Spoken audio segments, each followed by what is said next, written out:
as we'll chit chat.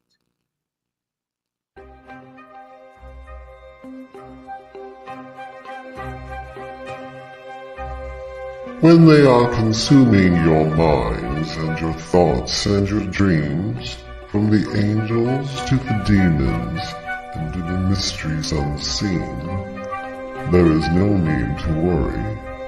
There is no need for dread. It's just time to discuss the thing at the foot of the bed.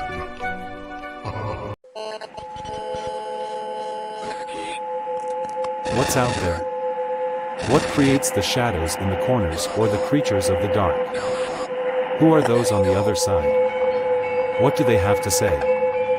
This is the Gateway Podcast. This is not your normal style of paranormal talk radio. Brought to you live from United Public Radio Network, 107.7 FM New Orleans. Welcome to Negotiating Happiness, the show that helps you find happiness, success, and balance in your work and life. I'm Adriana Fiestra, your host for this journey into entrepreneurship and personal growth. We're broadcasting live on 107.7 and 105.3 FM in New Orleans as part of the United Public Radio Network. We explore the latest strategies, insights, and stories from successful entrepreneurs and experts. From managing stress to building a thriving business, we've got you covered. Hi, I'm Brittany Ashley, your host of Breaking Norms, Building Dreams, your guide through this transformative journey in both business and life. This is your place crafted for dreamers, doers, or anyone who has been told they can't. Get ready as we challenge those narratives together. You're tuning in live to the United Public Radio Network, airing on 105.3 and 107.7 FM in New Orleans.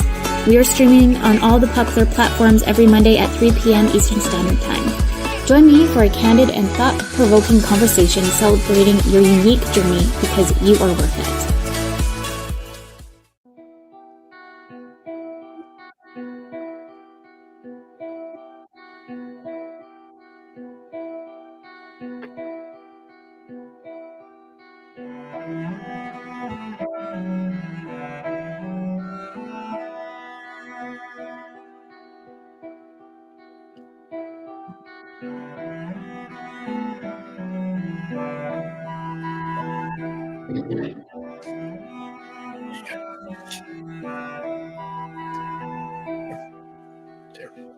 No, it's okay.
Welcome everyone to the Authors Quill. I hope y'all enjoyed. That's the Carol of the Bells by the Trans-Siberian Orchestra.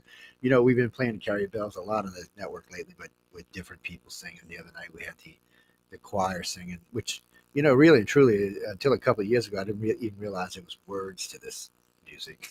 Shame on Joe. Yeah. You're a disembodied spirit right now, Joe. Where's this thing keep misbehaving? See, even the camera don't want to behave. But anyway, welcome everyone. Welcome. We have Todd McCaffrey on with us. At least you have the two good-looking ones that everybody can see. Right. That's true. I was getting ready to say we have the good-looking Todd McCaffrey with us tonight. Yes, indeed. You got to watch him. He is trouble, people. Oh my God. Anyway, moving on. Todd, how have you been lately, man? Life been treating you nice up there in Vegas land? Well, life in Vegas land has been pretty cool. I've been busy, like all the elves in Santa's workshop, and, you know, slacking off a little bit. Only wrote 12 new books this year, but, well, you know. And now That's like me saying I only talked to 12 people. I'm just saying, people, yeah, he makes it sound easy, doesn't he? Yeah, there's a couple of these authors that we know we talk to regular who seem to be able to write at command, which I guess is a nice thing. I mean, what do you do? You just wake up one morning and say, okay, I'm gonna write this book, or were you out and about somewhere out in the mountains somewhere and got some crazy idea, or watching some sci-fi or something? Or a lot of times what I do is I say, what happens if I think about this? The Cody's War series started off with me saying, Cody was lucky when his world exploded. He wasn't there. And that's all I knew about the story when I started writing it. And now I'm 7 books into it. So Jesus. Well, you see that's I guess that's just the way it works. And once you get it in your head, you can work it through. Yep. Yeah. And you got pretty good imagination, so it must make it a lot easier. Are these all solo projects? You're just Cody's War. I'm not doing too many right now. I've got a couple sort of out there in the ether that I like to do, but all this is me. Cody's War just put out Killing LA, which is the sequel to LA, which is about the first AI. And I broke out a new pen name for a spy thriller called The Rocket City Boys, which starts out when people realize that the Ukraine has snuck 2 atom bombs out in 1990 to Ireland, and now they're getting them back. Yeah. And let's see, I've got one of my other pen names, Tala Hill, which is urban fantasy. She's got a new book coming out. Well, Me's got a new book coming out on the 26th. And the Cody's War book 7 is out on the 26th. Got been pretty busy. Also wrote some more of actually sort of changed brands a little bit. I have a middle grade, sort of in the Harry Potter sense, called the LA Witch series. And the problem is if you're selling stuff through Amazon, Amazon has this habit of saying, oh, well, if you like this, then you'll like that. And they're just so different between my sci-fi, between, the Canaris Rift series and the Cody's War series, and this book about witches and cats and dragons. So yeah, I've been a busy. You're not person. writing with the Winter Twins though now? No, I've been writing on my own for a while now. Yeah. The Winter Twins, one of them has a baby now, and the other one's married, and so we've been sort of, moving around a little bit, letting them catch up. But no, all these books, the 28 books in the last 2 years, those have been solos. The two people he mentioned, by the way, y'all would have to actually meet to actually understand what he was talking about. It's I'm talking about the twins. Oh yeah, yeah. The twins are awesome. They're what are they now? They're coming up to be 30. They were first published when they were 12. They were indie before indie was a known thing. And John met them at the winter show, at the Christmas show, right? Well, we met him. Yeah, was that I think Emily first met him via Kevin at WonderCon in LA. She went there, and then Kevin said, "You got to meet these two," where he just met them as well. So you got to meet them. So they met there, and then we just grouped, and then they introduced us then to Rob Pryor, and that's how we got that relationship going. He since became a judge for the contest, and they're just a real dynamic duo. They've now gone into, I don't know how much they're still writing now. Brittany's obviously being a mom and is very much into that, and Brianna, I don't know if she's still writing now, but she's definitely seems to be enjoying as a newlywed as well. So they're both working on projects. Yeah. But it's been the whole having a baby, all of that stuff has been a huge thing for Brett and for Brianna. Yeah. And for parents. That was a big deal for them. It was like, okay, we need the grandkids. Okay. Target 1, marry them off. Target 2, okay, where's the kids? Oh man, kids! I want to talk about that. No pressure, right? Word around here. Yeah. Look, all of mine are gone. They're out of the house. The grandbabies don't live around. And most of the grandbabies, with the exception of one, are all grown. And having that, I've shown my great grandpa twice now, and they're almost grown. Wow. Jesus, I should have never said that out loud. Huh? Damn. Anyway. No. You're looking to become a great.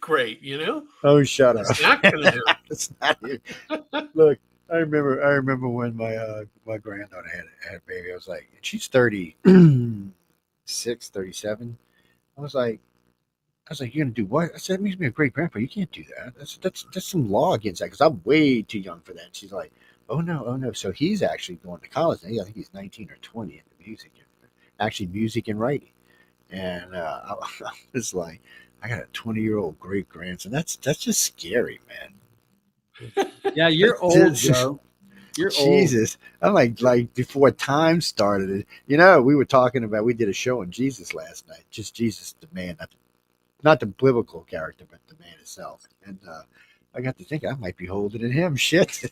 I'm starting to feel like this book show. Man. We can talk about all the books. Oh, man. Well. Oh, speaking of that, you know what? I haven't given away that many books this year. I might have to give away one or two on the show today. It's good. I got books all over the yin-yang place. Hey, that's pretty good. Yeah. Well, I had a couple sent in. Barnes & Noble always sends me like 50 to 100 for some reason. Sometimes it's all mixed stuff, like stuff that's on their shelves and shit. And then one of the other bookstores will usually send me 50. And I got a couple out of New Orleans that are like specialty bookstores. They'll send me just weird stuff. And, we'll give it away. And sometimes we'll give that away because we got a thing coming up in front of St. Louis Cathedral in a couple of weeks. And we'll probably give some of those away there. Because a lot of them are like books about New Orleans and New Orleans in the past and back when it was whatever the hell it was that it's not today. So it's stuff like that. It's scary. But, so, man, first off, so where you live, like on the outskirts of Vegas? Like you can't live like downtown Vegas and write. No, I'm not a downtown Vegas sort of person. I live out in one of the suburbs in a place called Enterprise. So it's kind of as far from the Strip as you can imagine. I think I've been there. We've gone to, it's funny. People always give me trouble about this. They go, man, you go to Vegas a lot, but I rarely go gambling. I'm usually there doing lectures or press or something like that. It's not really, I don't really have the time to gamble. The only place I've ever really got to gamble was up in Laughlin. And we did add we were there for 12 days one time for a conference. And the last 2 days we gambled. First day we lost our ass. I ain't even gonna tell you how much. I could have bought a car how much I lost. But somehow we found this weird casino called the Orleans, and we checked into it because we needed a place to stay by the airport, which it wasn't by the airport, by the way. And we won all night long. I mean, paid for the whole entire trip plus. I was like, man, I like this place. It was, you know how it is when you get on a roll in Vegas. You just get on a roll.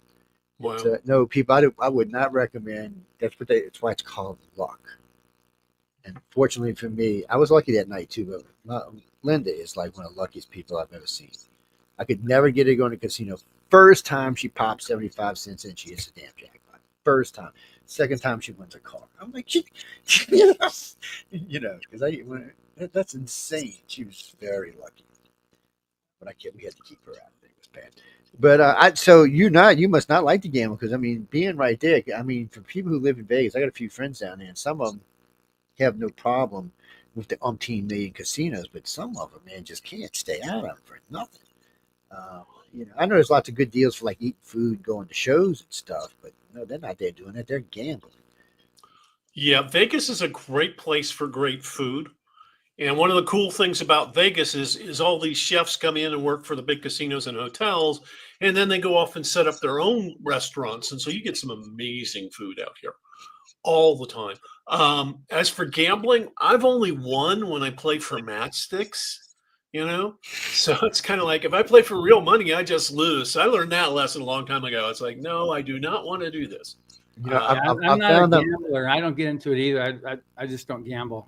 Yeah. One time when 30 years ago, whatever it was, I went for when a book expo was in Las Vegas, and I went there, and it was at the back rack table, and I was just like, and somebody had to come and pull me where all the lights and the sirens and everything was going like, back rack can be confusing the first time you play. It's like effed up 21 is what it is.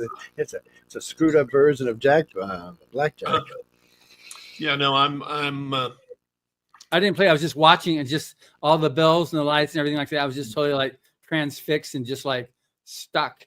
And someone had to get and pull me. It was like, wow, okay. I haven't gambled in quite some time, but when we go. I mean, we'll go. My dad always told me, don't ever go take more than you can lose. So well, Mom went to Vegas once, and I was really worried about that. So I said, okay, here's $100. When you lose it all, you're done. And that seemed to work out pretty well. She actually won a bit for a while, and then she completely lost everything. So, and that happens a lot too. So I've it's funny because I got a rule. Anytime I am gambling, if I hit, half of it goes in the pocket, no matter what. Yep. It drives my friends crazy. I said, no, that's free money, people. It's going in my pocket. Yeah. And I'll add half to whatever I had planned on spending that night. But I won't spend anything, because to me it's like wasting. It's like just throwing money into the air, or standing in a crowd and saying, here, you have some money, people. So I mean, I have to feel extremely lucky or really drunk, one or the other. Since well, that's the problem. When I was 28, it was different. I drank, but after 30, I pretty much quit drinking. So I pretty much quit gambling along with it. Well, this is good. Oh, just one thing, Joe. I tried texting you, but on the Chiron below, you've got on your URL there www.uperntalkradioi.com. You have an extra I there. I see that. Yeah, let me fix that. Yeah. But anyway, so Todd, it's like 35. What are you talking about, Jennifer? So Todd, now you're doing both fantasy and science fiction? Yes. Yeah, I'm doing fantasy, science fiction, and thrillers. The whole Rocket City thing is kind of, pardon? That's the other pen name you're just talking about, Thriller. Yeah, well, as I say, I've got 3 of them. I've got TC Storm, which is the thriller. I've got Tala Hill, which is the urban fantasy. I got Todd McCaffrey. And then to differentiate even me from myself, I've got TJ McCaffrey for the YA books. Because I think Jay Jeffrey or what? Oh, Jay's my middle. So I was born Todd Johnson. I think you remember. Yeah. And I legally changed my name to Todd Johnson McCaffrey back in 2019 or so. So the J is Johnson. Okay. Yeah. Just kind 2019 is not that long ago. I thought I've always known you as Todd McCaffrey, but obviously not. Well, no, you would have known me. Oh gosh, how long have we known each other now? Like 1984 or something. So then I would have been before time started. Before time started, exactly. And then I would have been Todd Johnson. but I switched to McCaffrey because it made more sense when it came to the Pern books that you could find them all in one place. Right. And then I started using it when around about the time I got married, and then finally had to legally change it because of the whole real ID laws. So it's been an interesting journey. Okay. So I've known you as McCaffrey, but it wasn't your legal name until Real ID kicked in. Well, actually, in California, you can do a name change by usage, and I had done that. So from 1993 on, I was Todd McCaffrey. Okay, but good. passport still said Todd Johnson, so now I'm getting that fixed. Okay, yeah. So that's because I always knew you as that because I met you obviously via your mom. Yep. And so I always thought that's what your name was because of she was your mom. Well, this is good. Yeah, it made kind of sense. But anyway, so you're writing. So the books you're writing, the fantasy, and are these all like full novels, or are they novellas, or what length are they? Okay, well, you've got to remember, novel length starts at 40,000 words and goes up. You know, a lot of people want to say that a novel has to be 80,000 words. The Cody's War stuff is short, so it's 40,000 words. Still makes it a novel. The Twin Soul series that I did with the Winter Twins, we were writing novelettes, which is a much shorter, super fast read. But of course, we also wrote our historical fantasy, The Magpie's War, which is a full length 90,000 words. It kind of depends. What was the steampunk one? What was the because I read that. The steampunk one would have been the well, now are you talking about mine or are you talking about ours? You're thinking of the Twin Soul series. The Winter Wyvern was the first one. That was short.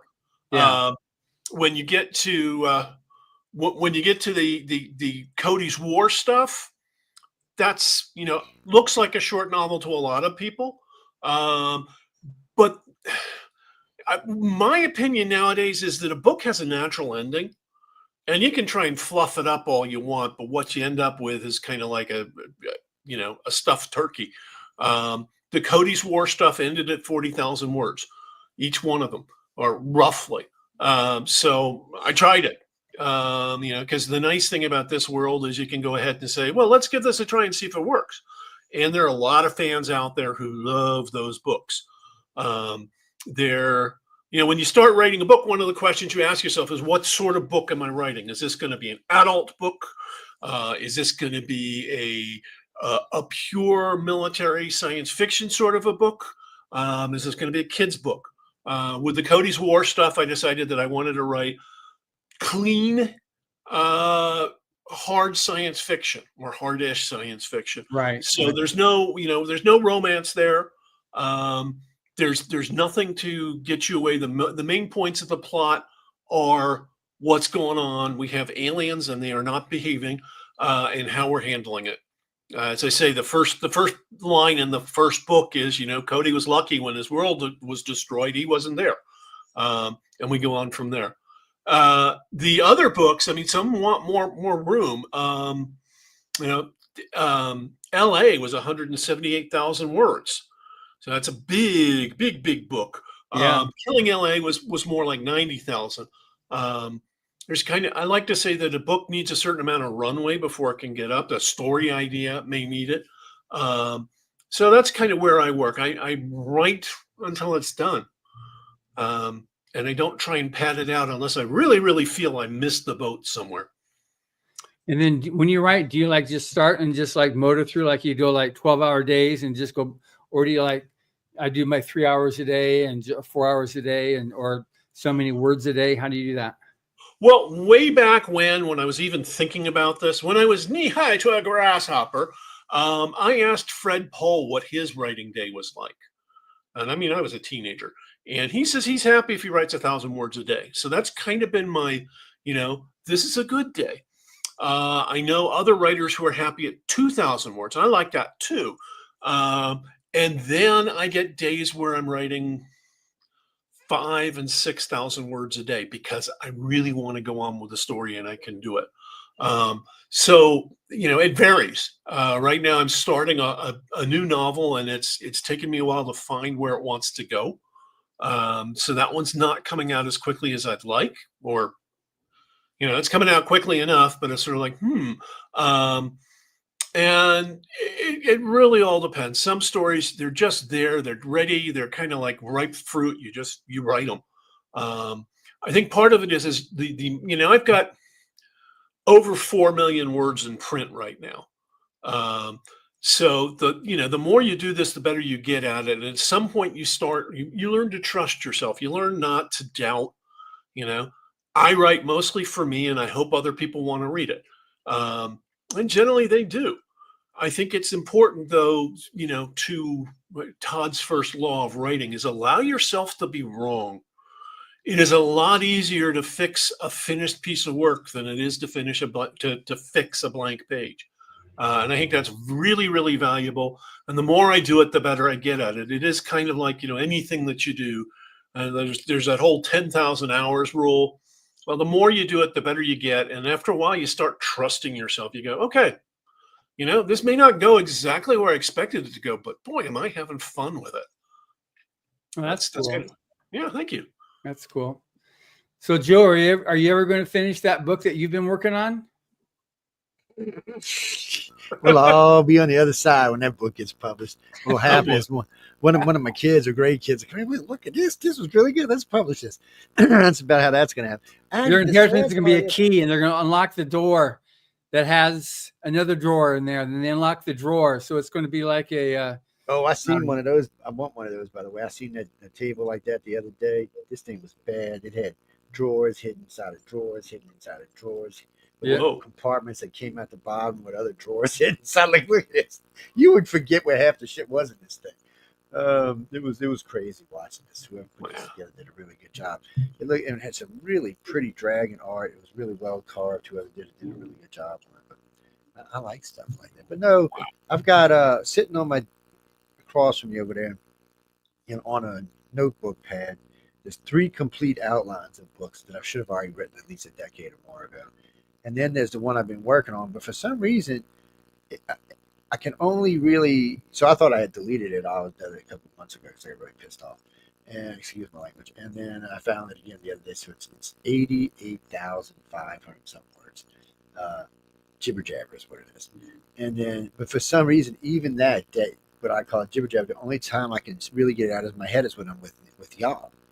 For some reason, it's much easier for me to concentrate. Maybe it's the environment. Yeah. So, it just seems when I get home, there's just too much shit going on. Always somebody needs something, somebody wants something, and like right now, like this year, it's just been a freaking pain in the ass since the start of the year. Matter of fact, the only bright spot's been I was hanging out with y'all, and then when I went down to Miami, but when I went to DC. But other than that, it's been one of them kind of years that's just a pain in the ass after a pain in the ass after a pain in the ass after a pain in the ass. So it's hard to sit down. I don't know how y'all do it. It's hard for me to sit down. I'll get to write, or the phone will ring, or something else will go on, or something will pop up on the internet, or I'll get a text message from this one, that one, or nothing. Oh, you need to do this, you need to do that, you need this. And I'm like, let me just blow up the planet and be done with this crap. It's Okay, well, first bit of advice I can give you is turn off your frickin' cell phone. Oh, I've been learning. Well, right now it's off, so I don't have to worry about it. They're fighting over cell phone numbers right now, so it's. But also, if you're writing when you're out here for Writers of the Future, then maybe we should just drag you in a bit a week early and lock you in the room. It's funny though, because I'll go in. Yeah. I'll go in. I'll get up there with y'all, and I'll be doing something all day. I usually get back in the hotel room between 12 and 1, depending on how late. I quit. The first 2 years I was there, I went interviews really late with everybody. Ran up to like 1, 2 in the morning. Well, realizing they got to be up early. I said, no, we got to quit there. We got to cut them off at midnight. And then usually I'd go find me something to eat somewhere because everything was closed at the other place.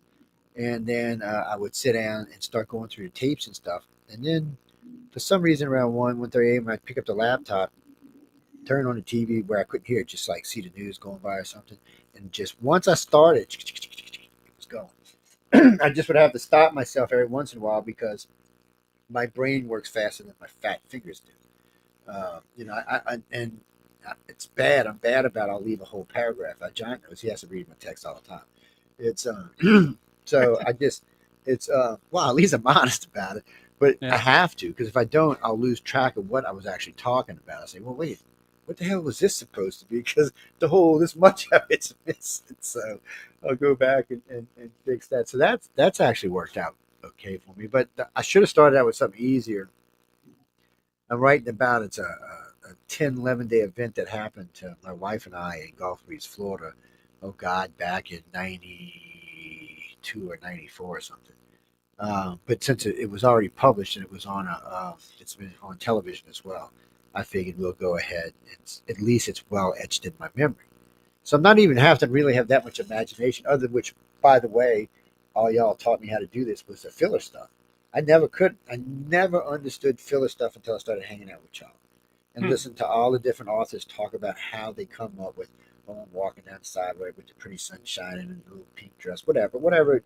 It's just, I never, for some reason, I wrote more like a documentary than actual what I was trying to do. So after hanging out with y'all, I realized, oh, well, shit, Joe, this ain't as hard as you thought it was. I'm sure, I'm sure it's, I shouldn't even said it like that, but regardless, it has made it easier from hanging out with y'all. I have learned. Matter of fact, I was at Mississippi State, Ole Miss actually. And I just finished a lecture on politics, and I was sitting down talking to. They always ask me about writers in the future, and I was telling a guy, I said I couldn't even write like anything, and I said just hanging out with these guys. I mean, I've learned so much, and I said as an author, because this was a class full of. English class actually, and I said after hanging out with, I learned so much. I can actually sit down and have a coherent sentence, for a story coming out. And I said I even understand how to put things in certain places now, so it sounds better and keeps people's attention. I said I learned all of that from hanging out with these guys, writers of the future. I said so if you can win and get your butt there, I said because the people you're going to meet are just not everyday. Your friend down the street who wrote a novel. These are people who actually do this for a living, and they're damn good at it. I said so. And once they get intrigued at that point, and they're like, because I'm a layman, but I actually understand the terms now. I understand more of what they're talking about. It's not like going over my head or underneath me or something. Or I'm just like, what the hell what was that? What did that freaking mean? But no, it's much easier for me now. So when I'm talking to them, it's easier and they can hear it because of the way I talk to them. So a lot of them become interested in it. And I always give the web addresses out anytime I'm lecturing anywhere. So, but it always comes up in every lecture for the last 4 years now. Someone's always brings it up at the end. Sometimes they bring it up being a smart ass, but most of them are just bringing it up because they're curious to know what it is. Because I'm funny, I don't promote much stuff or many people. Let me put it that way. I'm not big on promoting things unless I'm getting paid for it. So in this case, I really like what everybody does there. I think it's a lot of fun to hang out with John. I think there's a lot.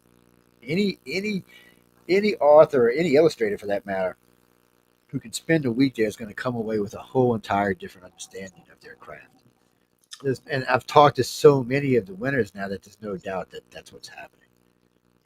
What they do, it's up to them. But at least y'all are giving them a jump start on everybody else. Yeah, we're at about 62% right now of people that win have gone on to be published, or you see them listed somewhere in Google having done something again, after that. So we can't say they're all New York Times bestsellers or that they're world-class artists, but they've continued on with some aspect of a career in writing and art.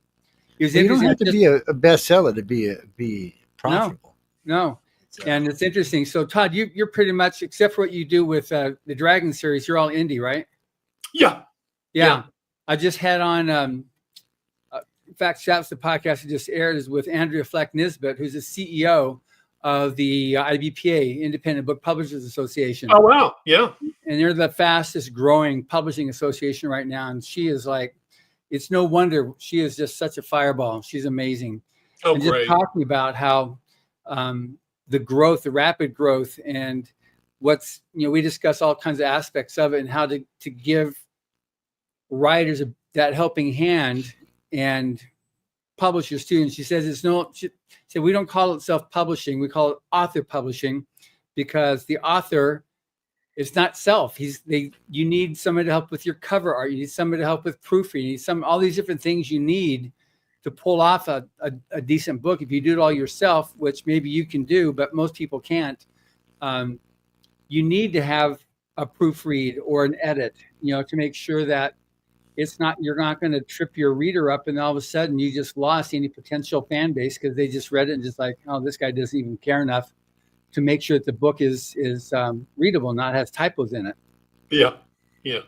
But it was amazing. It's really, really good. And that was they had the Benjamin Franklin Awards. They're now called just the IBPA Awards, but it's a really fast growing organization, just with indies and then not author publishers. And then they don't do the big five stuff, but there are a lot of indies, and Andrea's got all types of experience all over the place. And she went to be the CEO of IBPA after working at one of the big fives. Her husband just says, look, you're not having fun with publishing right now, working this thing. You do best when you're doing indie. She says, yes, I am. So when she was offered this, she took it, and it's definitely growing rapidly. Great. Yeah.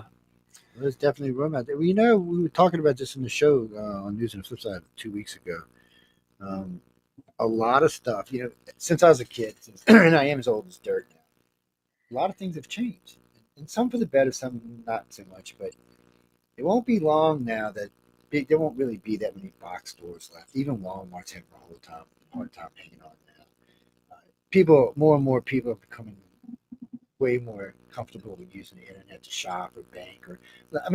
When I was alive, there was like 3 banks in our neighborhood. So now there's like 5 regular banks and 30 online banks that you can use, not include things like PayPal. It's just changing. So self-publishing to me, or author publishing to me, just seems like it's going to be one of those things that's going to take off. But it's going to be like everything else, like a podcast. There's 20 million podcasts in the world, so trying to get your nose up and above them is not an easy thing to do. But once you get, like yourself, you get kind of establishment going, then you have fans, and those fans help along, and you can start making a living out of it. The fans are gold. I've just been recently looking at some of the reviews they've left me, and those are just marvelous. What you want to really get is super fans, people who will buy everything you ever wrote. And they're just amazing. And or fans even better, sort of next level beyond that, is they'll find other people and say, you really need to read this book. And I got introduced to a lot of books myself that way. One guy came up and grabbed me and said, you got to read this book. It was The Warrior's Apprentice by Lois Bujold. Lois is now a Nebula Grand Master winner, rightly so. It's really important. But the same problem, the big 5 have the same problem that the rest of us have, which is, yes, you wrote a great book. Now what? How do you get it in front of people? How do you get in front of the right people?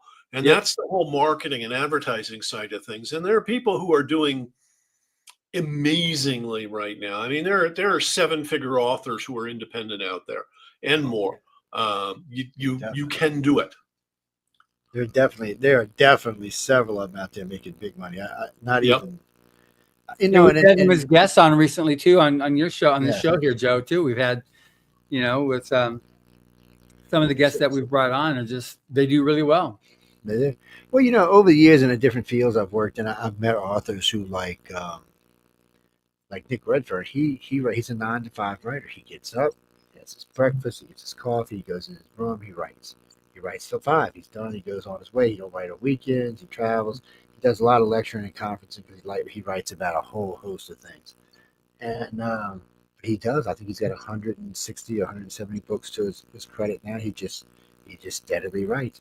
And they all sell. Don't get me wrong. They're not selling millions, but they're selling tens of thousands. So that kind of goes back to Kevin Anderson's popcorn theory of writing, which is the more books you have, the more chance you have of having a bestseller. Well, that's at 20 books and 50K as well. Yeah. Well, it's now Author Nation. They changed their name, and that was quite interesting. So yes, there are a lot of people. Also, Kevin Anderson and Eric Flint and a whole bunch of other people set up the Superstars writing seminars, which really was kind of a spin-off of Writers of the Future. I was sort of like, okay, we've got them published. What do we do? How do we help them to go on to the next level? And Yeah. that's where Superstars really helps out. They're amazing. Some just incredible talent is out there and meets and comes, and it's a really huge thing. I'm looking forward to it. So yeah, it's Well, those kind of things are fun. I mean, when I've talked to a lot of authors, and I've lost count. I mean, just with Writers of the Future, probably what 80, maybe. Well, no, with the show, it's probably over 100 now, and I'd probably already talked to 100 or 200 before that. It's there's one thing about it that I've learned, there are certain similarities about different types of authors and certain habits and stuff like that. And I notice a lot more of them. Some of them start younger, but most of them start getting serious in their mid-30s and going from there. Not exactly sure why. Maybe a little bit more mature or something, or life's a little easier and making more money, so you don't have to be stressing about cash. No telling what it is. But it could be. I know a lot of women. It's been something I've been following up on. A lot of women are told when they're 12 years old that you can't make any money as writing, and you should go find a different job. And I think it takes those women in particular a while to come back around and say, you know what, I'm going to try writing anyway. I really think that's one of the huge things. We get a lot of discouragement out there. People tell you it's impossible. And really, it's not. I mean, that's one of the things I love about Writers of the Future is it's an opening, and Illustrators of the Future. They are openings for anyone to get in and to be judged by people who are not their mom or your dad or all those other people who have skin in the game, but actually be judged by professional writers who are out there doing it. So that was the way it started originally from in '83 when Owen Hubbard originally conceived this contest and got Algis Budrus. I don't know if you knew AJ, but he was like, I mean, he was AJ's the reason Anne McCaffrey was published. And same thing with Stephen Stephen King. Yeah. He's the one that discovered Stephen King too. Yeah, he when Mom was first starting out, she sent a story in that was going to win. I think it was $100 if it was 1,000 words. And AJ took her story and cut it down to fit that thing and sent her first check. So AJ's been huge. So when he was the first coordinating judge, so it was funny when he because the first year, he had to fill. You talked about some of the original judges there, but then he talked to Anne, and this is the second year, and he invited her, says, "Why didn't she gave him such a rash of grief because it was all these white men that were the first judges, and what about women?" So she just like berated them, which she was so good at. And then she came on the second year as the first female judge. But we also, he also brought in C.L. Moore. Catherine Moore was one of the first judges, and he was also a pulp fiction writer. She passed away shortly after come on board. Same thing with Dune. Frank Herbert. Yeah, he was. Then after he passed, then we brought his son Brian on. Yeah, but it's it's just that's been the caliber of judges we've had, is people that they're the ones that have made careers out of being an author, and so there's nothing better than that. These are the people that are choosing who they want to see as the next generation of writers. So it makes a big difference, in the fact that it's a meritocracy. Is all the better too, because you don't know who you're voting for. You're just voting for, this is a great story. You find out after the fact what number 327 really is.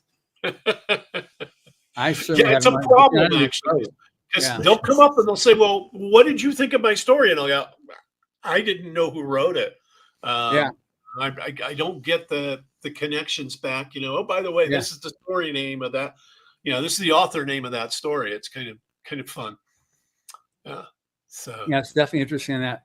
But it's just it's gone on. Now we're into the first quarter of year 42 now. wow.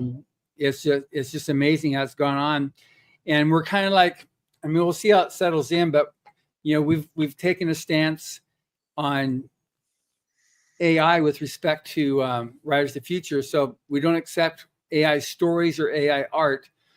And I mean, I've talked about it quite a bit. I've had audio publishers. I have another one coming up with the publisher of Oasis Audio. I have him next week, I think. And it's just the role of AI in audiobooks, but just the role of AI in storytelling itself. It still can't be copyrighted, which is good. And I'm not interested in having a contest to see who can do the best story prompts. So it's not a story prompt contest; it's actual creativity, which we always need, the creatives ahead of the curve. And even if what the AI is going to do is scrub that to be able to make their stories, you still need people like you and all the other creatives to actually come up with new ideas, because this computer won't come up with new ideas. They'll take the existing ideas and switch them Whatever you around. feed on it. Whatever Yeah. you You're just about to get me started on AI, and we won't do that. Yes, the thing that makes every story interesting is the human being who told it. We all have different perspectives, and that's kind of what makes our stories unique. It's not so much that it's a new and original idea. It's Right. more to me. It's more to me that it's a different way of looking at the same idea, and it's huge. No, I mean that. It's a beautiful- Agreed, 100%. Well, Yeah. your buddy Jeff is the one who really sunk it into my head. He came on just to talk about AI. This was 4 years ago, Yeah. and we were just chit chatting. He said, "Well, let me show you." I said, "Well, I need a new banner for UFO on the cover." Son of a bitch! I'm still using that banner, by the way. It's how good it came out. I was like, "Well, isn't this an interesting thing?" Matter of fact, I called John like 2 hours later. Said, "Oh, John, y'all have to do something about this. This is not going to work." But I was talking to a friend of mine, Carl Rentz, and he was saying that he's out of Miami. He was saying that he may have to introduce a AI category, just a separate entire category For what? stuff for books and illustrations and stuff like that. It clearly says that this is created by AI. I mean, you can't really do anything with it because you can't. I mean, you can sell it. Well, that's what Amazon does. It says this is AI. Yeah, so I think they're going to do that, but I noticed down here, and the two gaming companies that down here both did the same thing. They said, okay, well, we're going to incorporate AI, but what they ended up doing was hiring more graphic artists, more authors, more storytellers, I guess would be a better way of calling them, and more illustrators. Because what they said they wanted to do was get everything, the complete game done, and then give it to AI and let AI actually put the game into manufacturing. So instead of a game taking 4 or 5 years to get out to you and I, it would be less than 16 months and at a far cheaper price. And I was like, oh, wait a minute now. That's still keeping the authors and illustrators safe. Their jobs are still safe, probably even going to make more money. And it benefits us in the fact that we're getting the game faster and cheaper. I mean, shit, that's hard to beat up on. I was like, well, I mean, when we talk about AI today, we're really talking about large language models. Yes, that's right. And Steve Altman, who's the CEO of OpenAI, is saying that he thinks this year, 2025, we're actually going to see what we're now calling artificial general intelligence, which means an AI that can answer lots of things and think and learn and come up with its own opinions. Now, I think back to the big kerfuffle there was at the turn of last century with the introduction of photographs. Artists were going to lose their livelihoods. They couldn't do anything because people were taking photographs. We're now at the point where pretty much everybody has hundreds of photos on their cell phones. Yes. And it's been very liberating, I think. I think what we're going to find with AI is that ultimately it's going to be really, really useful. I saw one little funny demo where somebody had Siri and another cell phone, and they were talking about some sort of build together. It's kind of like, I'd love that, I got a problem Oh, with my insurance company. I'll let my AI go off and talk to their AI and get it well, resolved. And I don't have you'll to. love this. So I'm sitting here one day, I'm talking, and I shut up. Siri starts talking to Alexa.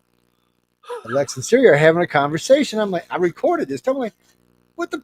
And I mean, they're just talking away, just talking about general tech things. I'm thinking, no way, I'm losing my freaking mind. I had to call in today. I go, listen. It's coming. So a couple weeks later, I'm in the back in the bedroom, and I threw my i14 in the bed, and when it did it, it bounced and did something, and it said something. When it did, Alexa immediately answered it, and into a conversation they go. I'm like, this is just too weird. Because I mean, I cuss Alexa all the time, people. Whoever has to re-listen to them tapes, I feel for them. I threatened to shoot her and put her in a bayou and drown her and shit. Because since right before the election, whenever they got in trouble because it was back in Harris or something, since then they have dumbed it down on all kind of stuff. So questions we used to ask, it would answer easily. Now it's like, I don't know the answer, and you have to go around about 7, 8 different ways to ask one question before you get some kind of answer out of it. I'm like, and before you would just ask it, and because the other day I asked it about, what was it? About something, and it went off on who its favorite sports player was, and it went off on this trans lesbian thing for 5 minutes. I was like, what the hell is this? I people tell me all the time Alexa says crazy stuff. This first, I was like, okay, I'm not Alexa. You fixing go to way the dodo bird. And Siri's just as bad. So we'll have to wait and see. Yes, everybody should be invited. Okay, we're good. Sorry, I was looking around real quick. So y'all ready for Christmas out there on the other side of the world? Yeah.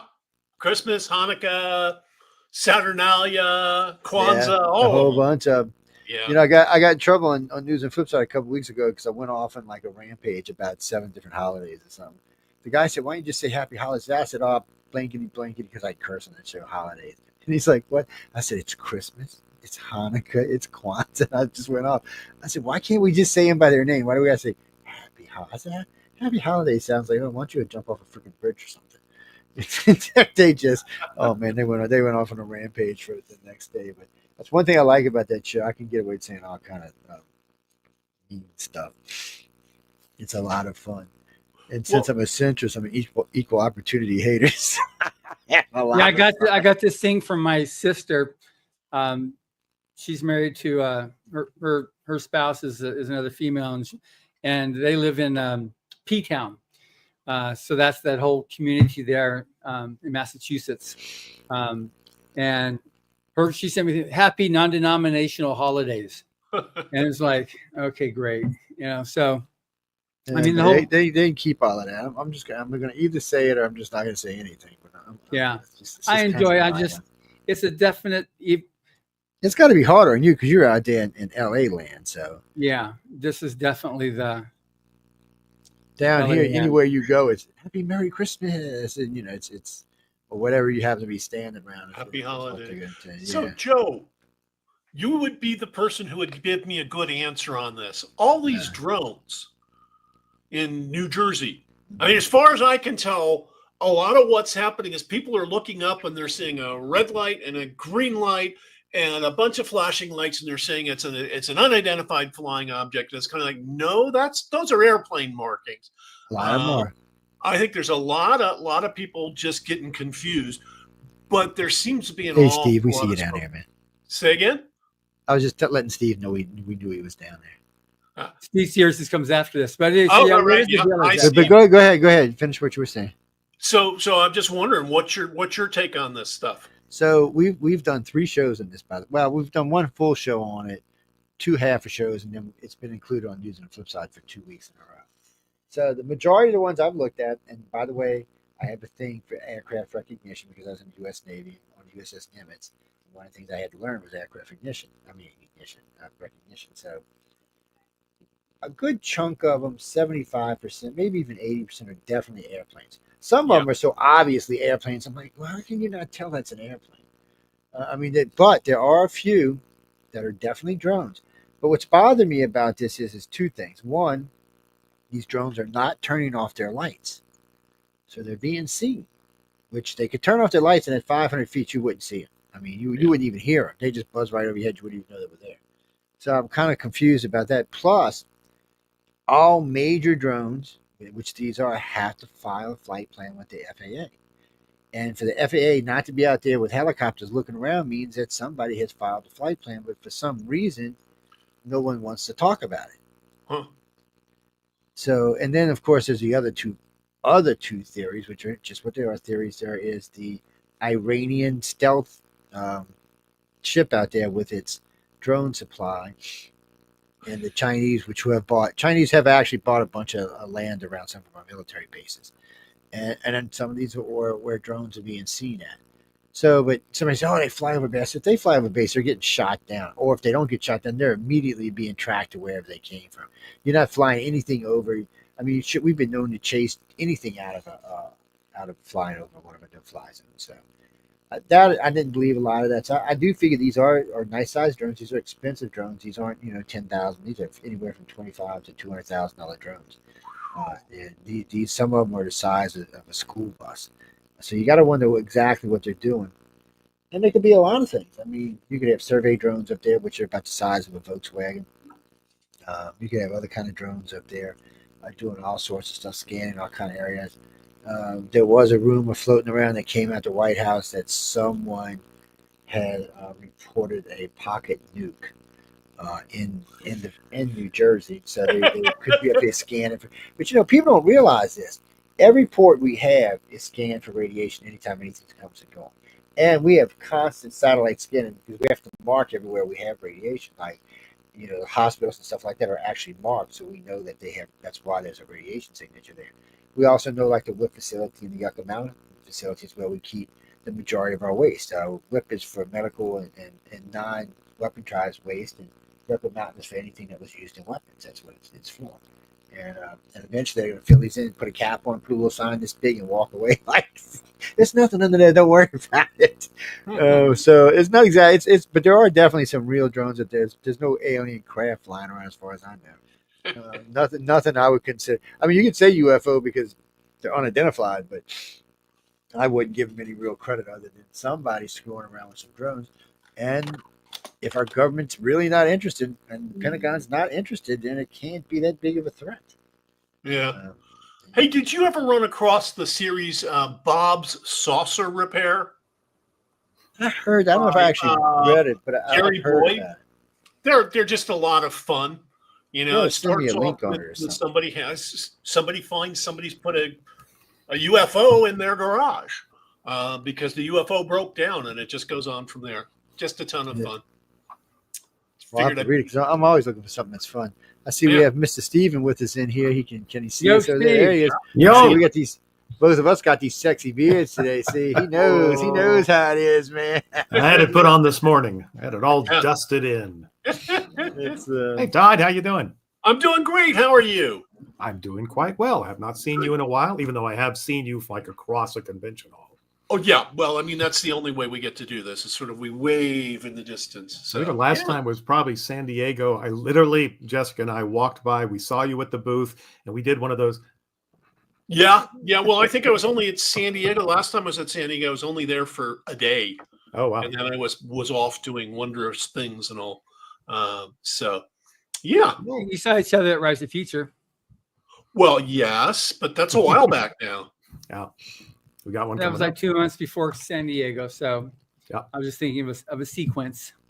Mm-hmm. Yes. It is for legal reasons. Obviously, we have to keep track of when Todd and I interacted. So exactly. Yeah, it's true. Especially, it's kind of like, you remember the old Isaac Asimov story, Let's Get Together? No. 8 robots each with an eighth of a uranium nuclear bomb. Mm-hmm. So the whole Let's Together, they would blow up. Yeah. So yeah, that's why we're tracked. Okay. Yeah. Like they're not listening into this podcast now. Yes. Okay. Now. I did a little keyword thing when it just went. Did he say bomb? Oh shit! Yeah, exactly. Somewhere at the NSA, somebody goes, "Hold on, I think we finally caught him." Look. At least they don't break into this show. So when we're doing 2 of the other shows, we'll be live, and all of a sudden someone will start talking in through the system. And you'll be, And well, hi, who do you John. work How for? you doing there? Sorry, didn't know? mean to interrupt it. It's kind of funny that you'd be like, who do you work for? This guy, well, I'm with the NSA. We were enjoying your conversation. Can we ask a question? I'm like, you gotta be shitting me, right? Oh yeah, can we ask you a question? I'm like, sure. You obviously you have control. You feel free. That's funny. It's we had Jimmy Carter, science advisor, on with us one night, talking about all kind of crazy stuff. And the guy came on and said, if y'all mention anything about extraterrestrials or agendas, we're going to take your system down. We all just started laughing. And all of a sudden, him and I dropped. So when I came back, I'm talking to my producer. He said, no, the station went down. I'm like, really? So then people start calling in going, we got kicked off. Well, that particular show did about 1.2 million listeners. So every 15 minutes, they kicked us off. Wow. Every 15 minutes. So what I did is I got a little program called Hack Trace, and I turned it on. And what was going on is everybody who was on that list was being pinged out of Norfolk. They were sending like 500 million pings at a shot. So today's routers could actually handle that. But in the old days, no, it would just knock it out. It would just knock it out. As soon as it hit the router, boom, it went out. Wow. Or the modem, boom, it would go out.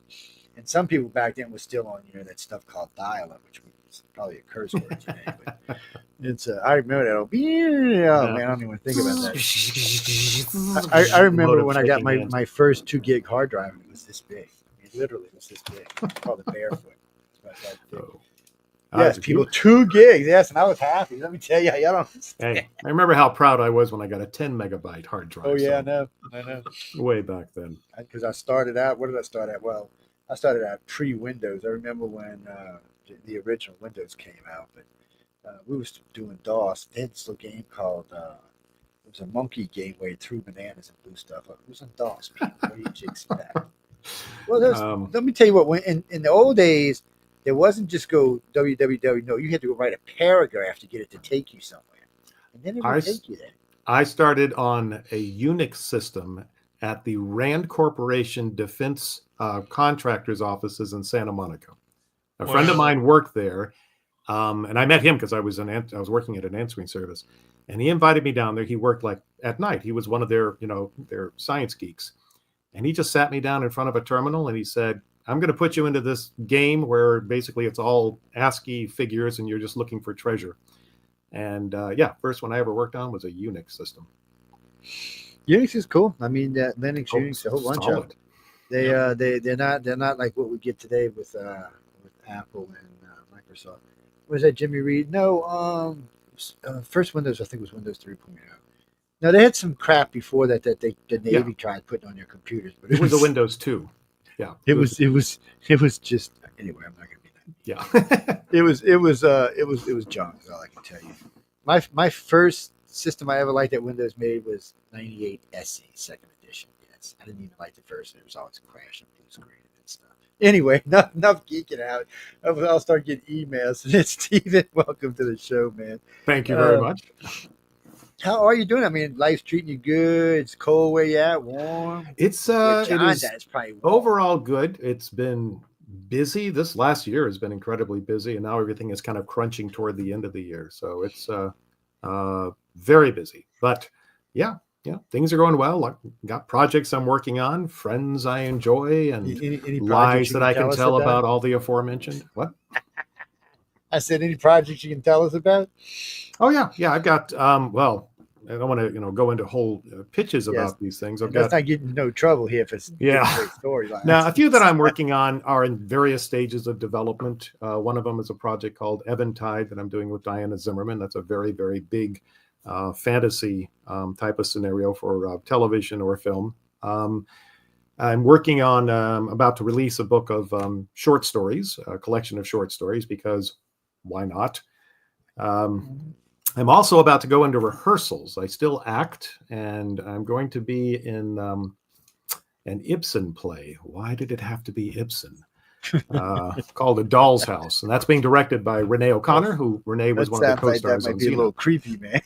Yeah, really.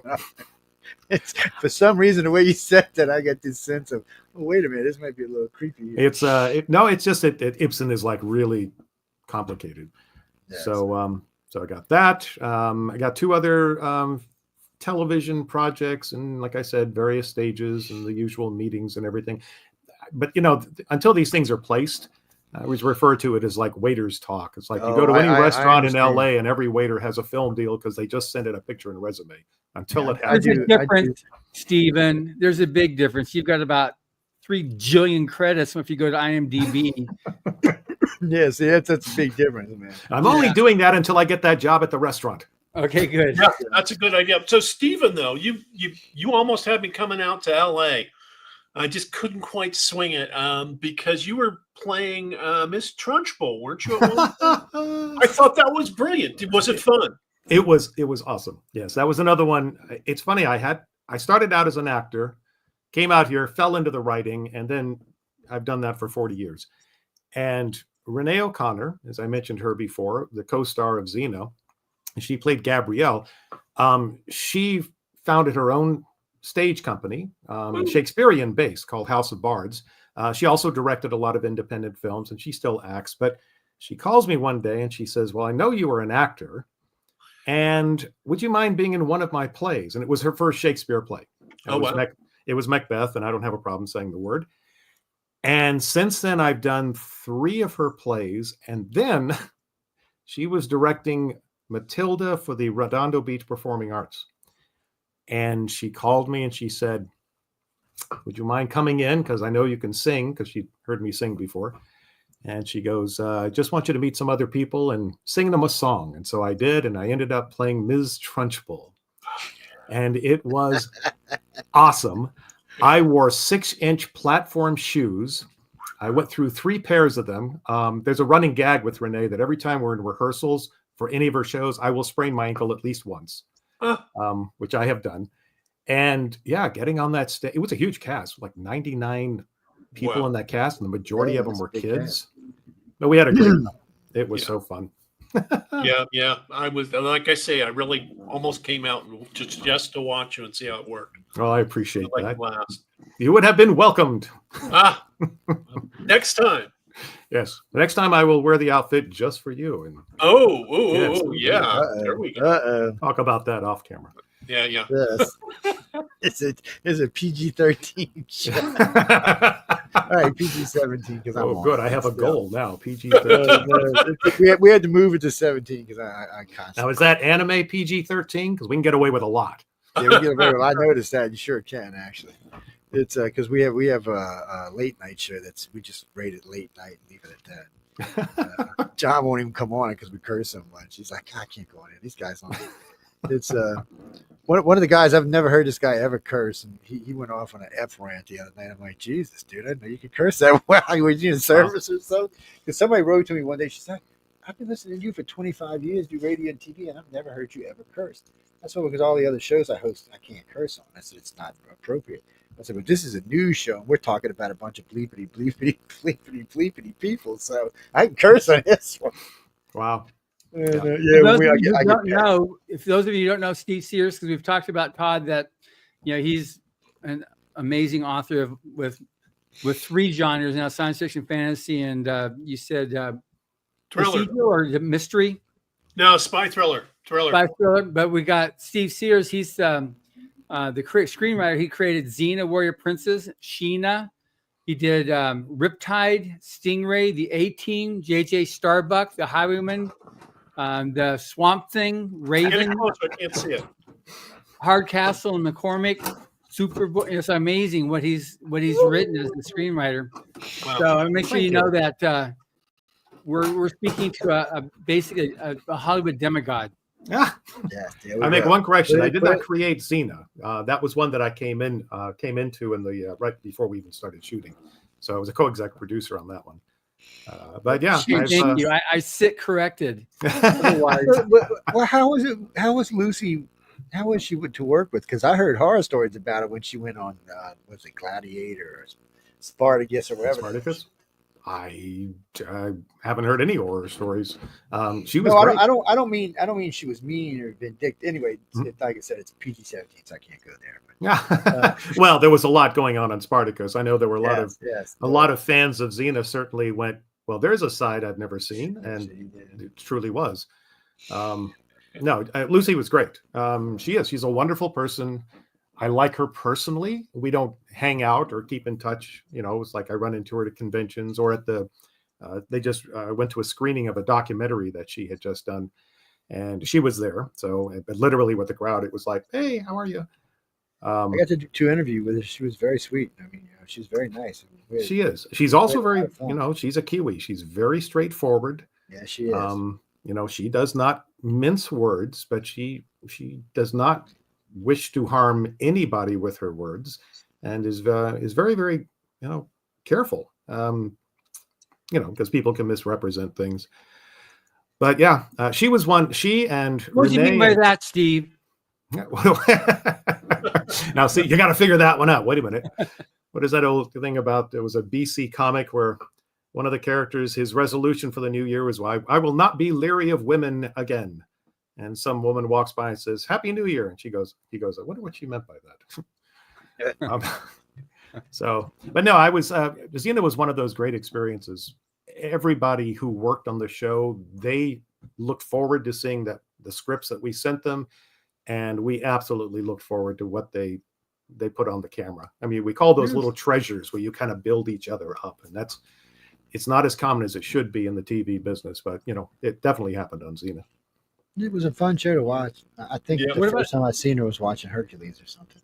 Yeah, what Yeah, about we were the spin-off from A-Team? Hercules. Because I used to enjoy A-Team, watching that one there with Mr. T. And what was that? Was that similarly good, or was that a little bit more it was different. I can imagine it was different. I can imagine.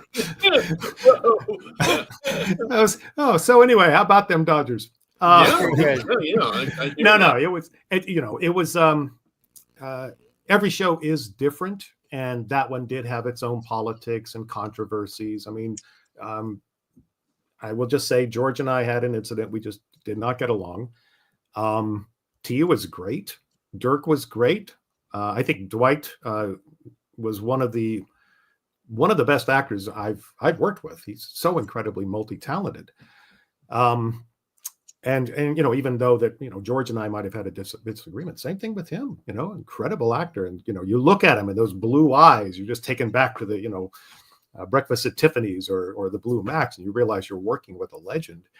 But yeah, there were some bumps we had.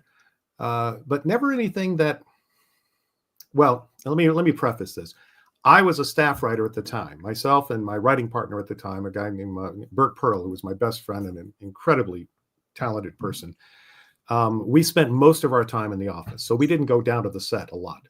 So we weren't actually there on the set to see anything break out or any problems that happened. But it was, the production company was Stephen J. Cannell Productions, and they were producing so many hit shows that it was just a very well-oiled machine.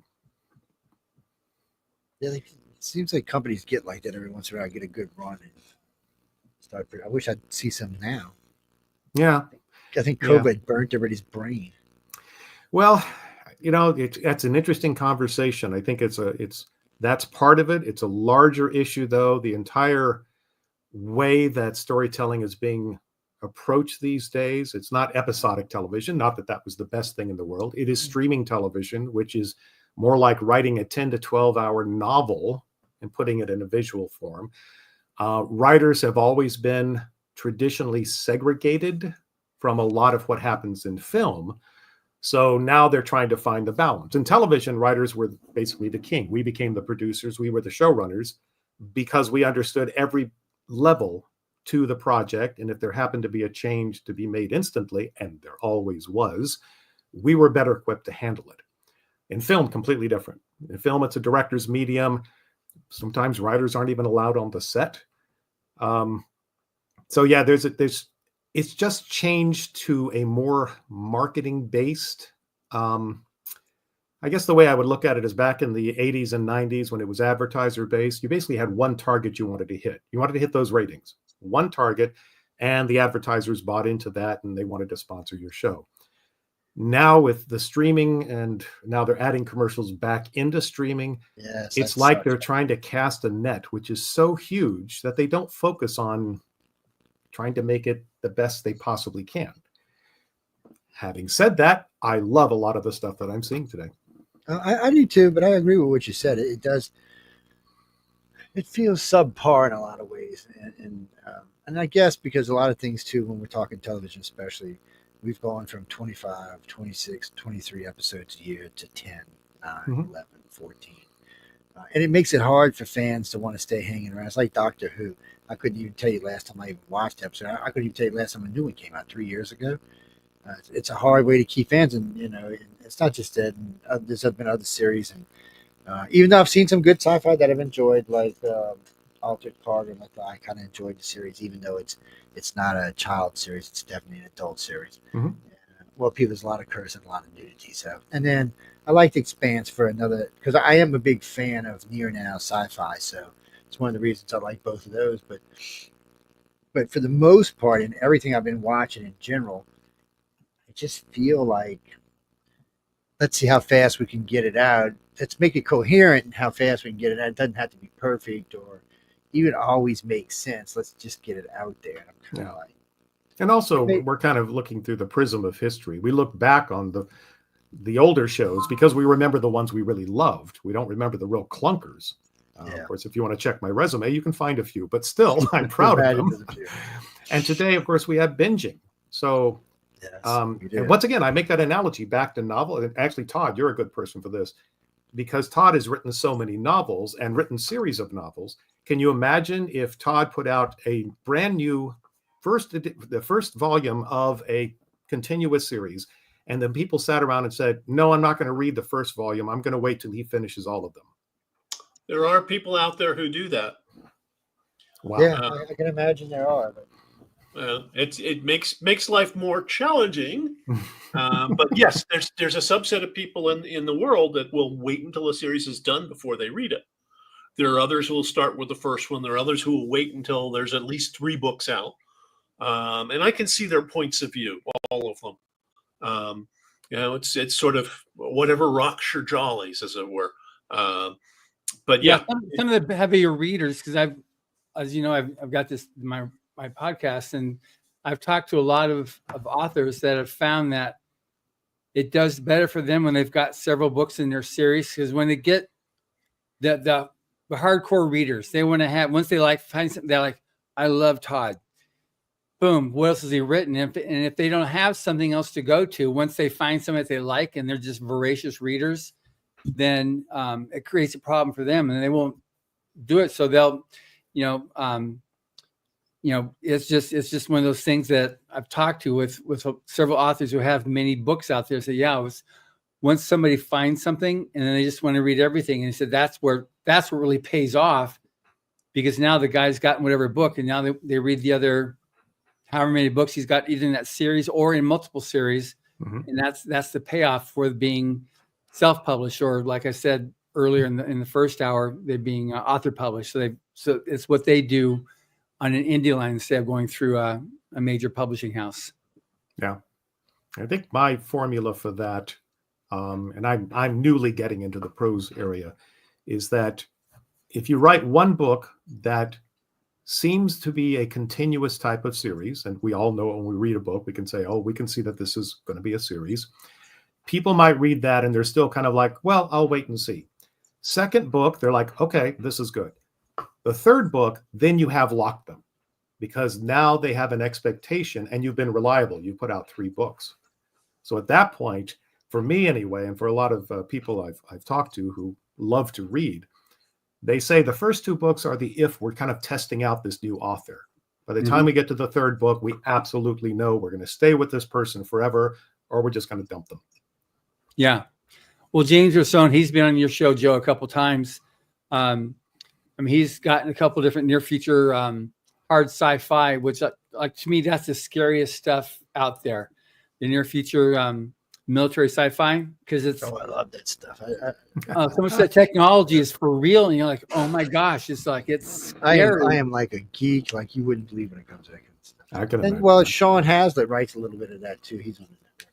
Yeah, but Rosone writes stuff like it's the premise. You've got China develops an app that takes the world by storm. Everybody's doing it, and China's using that. They've been developing this supercomputer deep down in a mystery location within China, and it's using that to profile all the different nationalities, all the different key players, they start getting the deep fake, creating controversy and creating foment within each country. And then they launch through deception World War III by attacking these ships. And then they start getting into the these AI generated scenarios. And because it's already profiled everybody, and it's got the whole planet that can do it. When they're able to attack this one ship, this one, not a destroyer, a aircraft carrier, because one of the sailors was using his cell phone to video, the fight that was going on, and so was able to zero in on that, and they sent all these drones to it and sank the ship. And I just look at that, I go, that's all technology, that's for real, And so I look at that and go like, that to me is way scarier than some of the weird stuff that will take place in the future. That Star Trek stuff. That's like, okay, cool. That's how the Ukrainians have killed 13 generals now. Yeah. Holding on the cell phones and dropping their drones on top of them. If you look at them, like that's scary stuff. And just like you were talking about earlier, Joe, like you got Siri talking with that's just creepy, is what that is. I think it's the reason I don't have an iPhone in my house right now. It's because I was getting creepy. They would just start talking to each other, and every now and then. You don't have an iPhone because you piss off everybody so much that nobody. Well, that's true too. But no, I got a good phone right here. I just got a problem with the people who want to connect. That's all. But I'll be walking by. Just the other day, I'm walking by Alexa. I walk by, and she starts singing. What was it? What the hell was some commercial? It was an old Oscar Mayer commercial. I'm a wiener, you're a wiener, whatever the hell it was. I was like, what? I didn't even know what to think about it. I was just like, I got the most effed up Alexa on the planet, man. No, I have it. Believe me. Okay. So and, it's nice to know I'm not the only one that's got one that's just retarded. I mean, and I have an argument with it because it will also start talking. What I hate is you say, so what's the weather today? And it will say, today in your area, it'll be 73 degrees. Would you like to know how you buy plastics in Bangor, Maine? Yeah. No. And then I get into an argument. I will literally say, okay, I did not ask that. Stop asking me questions like that. That's stupid. And oh my God, I'm trying to communicate with an AI. Crap. Oh no, because I do that all the time. Not really an AI even. I'll say, I say, Alexa, let me get feedback. And then I'll go off because I know somewhere down the line I'm gonna have to listen to that shit. Yeah. And, I downloaded my Amazon. You can download the recordings that the Amazon actually does. There are check-in recordings, but whenever you say the keyword, it has to record that. And there is actually a way to go onto Amazon and download. I did it, and it's the most banal thing because everything in there, I mean, it's like thousands of little bytes, and it's mostly me asking, stupid questions about turning on a light or something like that. Well, like I was telling him earlier, it got a little weird with because it had got Amazon got in trouble because somebody asked Amazon about Alexa. They asked about Harris, and it went on and think about Harris, and it was actually being derogatory towards Trump. So I guess they were scared they were going to get sued, so they removed all of that. But when they did, they just dumbed it down to the point where it's just kind of ignorant now. Like I asked them the simplest questions in the last couple of weeks, and it's like, I don't have the answer to that. I'm like, really? No, matter of fact, the other day I said something about who's going to be the next president. I don't have the answer for that. And I said, who won the election? I don't have the answer for that. When's the inauguration? I don't have the answer to that. I said, when's the presidential inauguration? Oh, it's in 28 days. I'm like, oh, well, you knew that, right? I'm like. That reminds me of Isaac Asimov's short story, The Last Question, which if you haven't read it, it is an amazing short story. And Asimov, I believe he said that this was one he just literally free thought it and wrote it down. And he said a lot of people can't remember the title of it because of how effective it is. But the basic idea, and this was written a long time ago, was the scientists had built this huge supercomputer, the first one, way before the Cray. It was the first supercomputer. And it was like, it occupied this entire room. And they were having a party and they were getting drunk. And so they trying to come up with questions to stump it. And then finally somebody said the question about entropy in the universe. Will entropy ever reverse itself? And the computer said, it's insufficient data for logical response or something like that. And of course, they won. Now, I won't give you what happens with the story, but it follows that same question throughout generations as the computer becomes even more sophisticated. And at one point, the computer no longer exists in any physical presence. It is in a, as he said, a side dimension. It's out of our sight. We just have terminals. Well, guess what we have now? Yeah. But it is a great short story. I will tell you, it's one of those, you will read it, finish it, you'll put it down, you'll go, holy crap. Well, there's been a lot of sci-fi that's turned into stuff we use every day. Oh, yeah. Lord, I mean, everybody had their Captain Kirk communicator until our phones got more sophisticated. Well, the Motorola StarTech, the first real popular one, the reason it was a flip phone was not because that was more efficient. It was actually very fragile. It's because their marketing people said Star Trek. And that's what they based it on. And many people bought their flip phones because they reminded you. Yeah. And every company came out with them. People constantly walk around flipping their phones open. Did it? You make so I'm guilty of it too. Matter of fact, a friend of mine had his way made. He somehow he programmed so it made the noise when he flipped it open. Yeah. I'm like, well, how the hell did you do that? And of course, now you can actually buy a replica of a communicator that is a cell phone. Yeah. So I mean, really, I'm like, come on, people. You can get a Bluetooth thing now to do the next gen. Yeah, you can get the Bluetooth. It's I mean, we're getting more and more sophisticated every day, and I mean, we're growing as a species. We're doubling and tripling every couple of years now. So, well, you mentioned talking about the military aspect of technology and science fiction. Yeah. And I'm a huge fan of that. I'm a military brat. I grew up on military bases. You know, I have been lulled to sleep by listening to mortar rounds in the distance from the training field. You know, you look up with a smile as a whole bunch of Cobras, helicopters go flying over your house. But I remember when there was a thing called Armor Day at Fort Knox, back when Fort Knox was the Armor Center. And they brought out all these tanks and the helicopters, and the kids could visit. We could climb all over them. I was like 8 or 9 years old. And there was this one tent they had set up, which was future technology. And I remember this as a child because I went in there and they had a laser set up. And it was, we're talking in the late 60s. So this was a very, very basic laser, and it was just shining on a piece of paper. And I, as a child, walked over and I put my hand in front of the beam. And there was a lieutenant there. He turned to me and he said, "Son, that's a laser." And I went, "I think it's cool." And he goes, "Well, don't you think you shouldn't be putting your hand in front of there?" Now, my logic was twofold. One, well, then you wouldn't have let me get that close. And secondly, this is new technology. I wanted to experience it. So immediately when I went home as a child, I started thinking about what we could do with that technology on a military level. And that little laser technology, as you know, resulted in, of course, a lot of the things, not just targeting systems, not just weapon systems, but even things that are very basic to our phone, the technology, the resultant technology. And then, of course, later on, I wanted to build one. Thank God I could not find the actual crystal tubing because I'm sure I would have destroyed something. But then I went and bought one because I had a CD player. Lasers. But Heath, I think it was Heath, somewhere we bought it, you could buy a little kit and you could make a little homemade laser. I mean, it didn't really do anything. You could bounce it. It was like a giant pointer is what it was, really. Exactly. It was about this big around, but I guess it would have been like a giant pointer. But you could actually build one, and then there was other experiments you could get besides those. And nowadays, lasers are very sophisticated, and we use them. Probably the most powerful thing we're going to use them for in the near future is going to be fast and light communication. Mm-hmm. That'll probably be the next step for us with a type of laser anyway. Well, you said you were in the Navy, right? Yes, and we actually had them. We had experiments with lasers, and I was in the Navy way back in '83. Mm-hmm.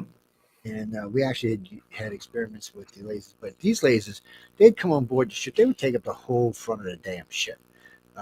And it seemed to be an overly sized beam with no control. I don't think they could aim the damn thing hardly at all.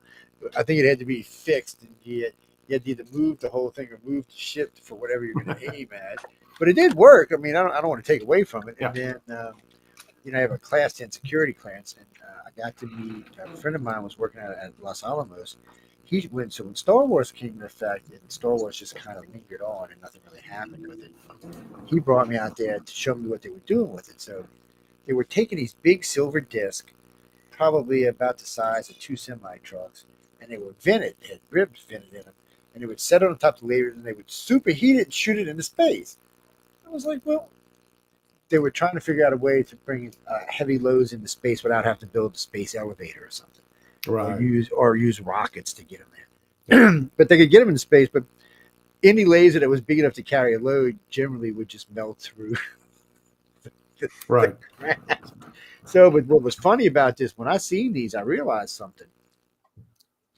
These lasers weren't really designed to shoot down missiles. I don't know what they were planning on shooting with these things, but it wasn't missiles. They were way too big and way too powerful. Mm-hmm. And there was a couple of things that came in interesting. I found out that Ronald Reagan did institute the Star Wars program, but he also instituted Pine Gap, which is the Joint British Defense of Outer Space, and the Hawk facility, where we use lasers to punch holes in the ionosphere. Big, massive, nasty lasers. So it looks like right now, if these 3 locations are intact, I guess they could merge a beam and probably take out a damn planet. I don't know what the Joint Defense of Outer Space is. What I mean, that's way out in space.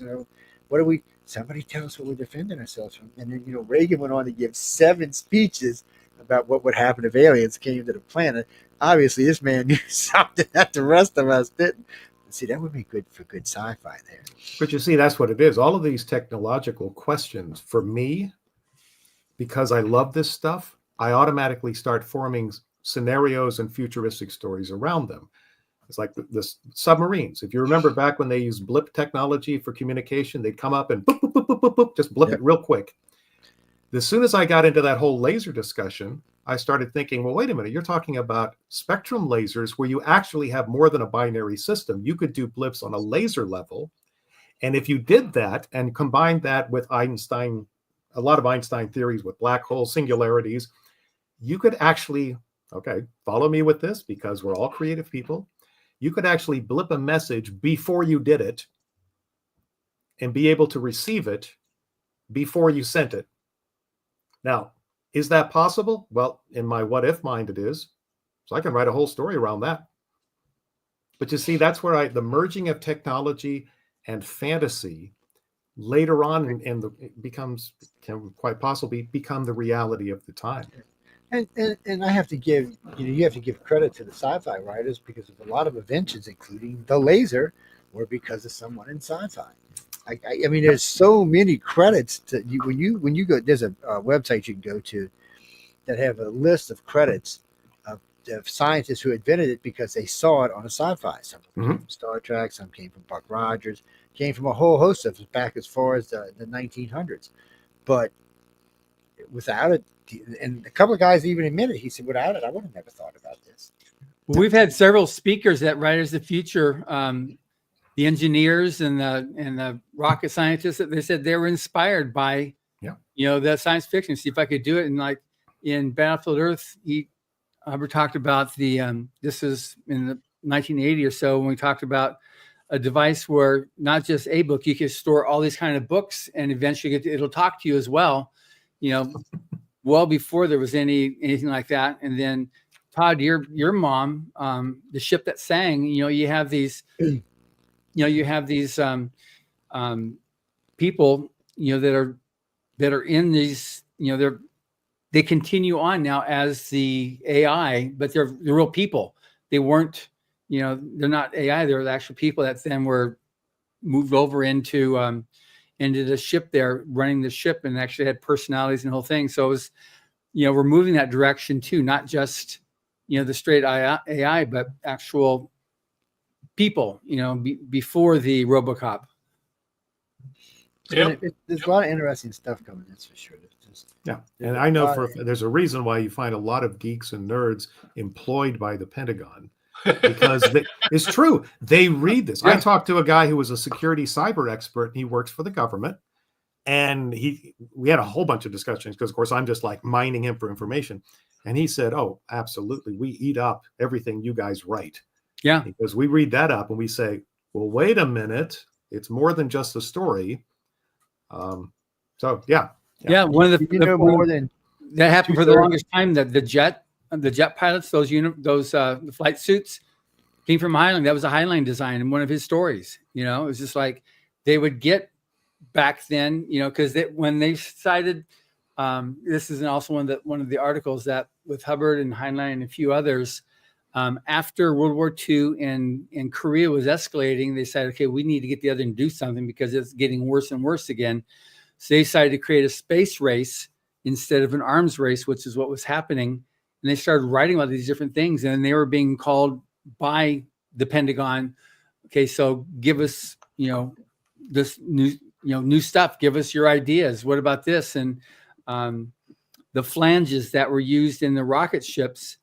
And it was funny. It was like, where'd this come from? And went full circle around to Heinlein. You know, there was like, how did it go down? It came full circle around after going from this person to this person. This, you know, where'd this idea come from? And it came back from one of his stories that he did. It was just, it's fascinating how much they actually had a serious role in the future of discoveries of technology. Well, the new hospital beds are designed off of Star Trek. I mean, they can tell you, they can take your temperature now. They can weigh. They can tell you actually quite a few things now, and that's where the idea came from. But it's like the drone pilots. 2/3 of them are gamers, and not just any gamers. They're not looking for gamers like first-person shooters. They're looking for people who play games, especially space games, where they're flying one craft and controlling drones along with it. So we've got a pre-made group of people just ready to go out there and kill people because they've been doing it for the last 20 years. And they're really good at it. Yeah, that was the thing with when Space Force started, and we saw the recruitment ads that they were on TV and on social media.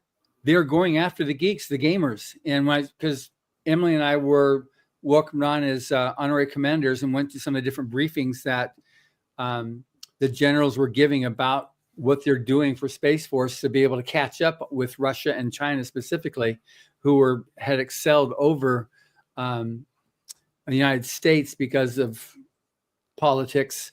And so it was when the first people they went after to man the Space Force were these gamers, these geeks, you know, because like you were just saying, they could do all these different things, not just, you know, first-person shooters, but they could actually control all kinds of stuff. And they're the ones from Utah or Nevada that are controlling the drones that are in Iraq and whatnot.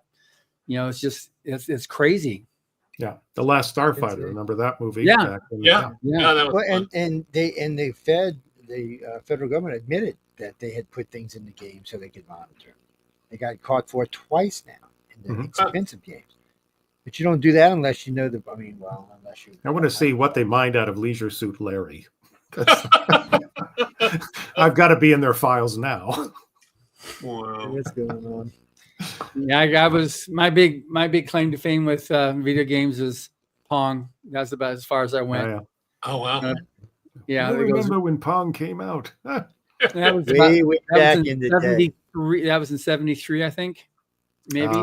I remember the bowling alley in my town, St. Augustine, Florida. The one bowling alley got the one Pong table in, and there was a freaking line for that. Oh, I bet you it was. Yeah. And then my parents managed to buy the Magnavox panel, the Odyssey player, that you could play it on the TV. My God, this is the most incredible. You can't get any better than this. Well, when you got the two paddles, that was like, whoa. It was exactly. I mean, that game get going pretty fast. There you go. I know. Singing along. Yeah, I was a twitcher. I was a twitcher. It was. You got to say the hand-eye coordination was pretty damn good back then. I do VR helmet now, which is very interesting. So trying to play the games in VR. Wow. Yeah, there's a lot of stuff in VR now. There's a lot of good stuff, and I see. I was reading just recently. They got some new virtual worlds coming out. They're going to be interesting, more realistic. They have a more realistic feel. They're going to probably start using AI to create these worlds, so you'll get a more realistic feel in them. My understanding is they're already doing that. I mean, they certainly they are. Meta has spatial awareness where they will turn things in your room into actual in helmet experiences. Oh yeah, well you can watch people with some of these games now. they'll be swinging, breaking shit in their house, falling over tables. It's Okay. So off here, you can't see the broken table over there. That was one of my experiences. Oh boy. well, I mean, it's hard because you're in VR. And, I mean, you lurch towards stuff, I you know. pull away from stuff. You know, I Yeah. always told my son, just go in the room, take everything, move it away, Yeah. go in one of the empty rooms, and just do it in there. That way, you can't break anything. Well, the first time I'm I happy. played I just do my book a week. I'm happy. I read a book a week. I'm right now in the middle of 4 different books, getting ready for the upcoming podcast. So that There you go. that fills me up there with my. Well, you see, you could still be reading the book in the game while you were playing it. There you go. Yeah, No, thank you. Yeah, that won't make you sick. No, thank you. Get an played audio the- book. That way you can listen while you're doing it. It's Yeah. I played a zombie game in there one of my first games, and I will say, yeah, it made me jump, and that was over yeah. here. Actually, I did hit this table. That one over there was playing virtual ping pong. You add that to my basically, male-dominated testosterone, adrenaline, saying I shall not lose this no matter what. Hopes. Yeah, so I hit that pretty solidly. But the Yeah, interesting is the merging of storytelling and these meta universes. They're still very similar to the RPG games, the older ones that we used to play just on the computer. And I did write one once back in the late 90s. I was asked by a company to design a game which had a story throughout with a narrative. And this was intended for the Sega Genesis platform, if you remember that. So that was a while back. I played in Sega Genesis too. Yeah. And what I had to do is I had to come up with the main character, because it was a POV game, all of the interactions, and just like the way a magician works, I had to create all of these different threads you could follow. But without you knowing it, I had to have singularity points where they all came together so that I could then rebuild. And I had to do it in such a way that you never noticed that that was happening. So it gave the impression of complete free will.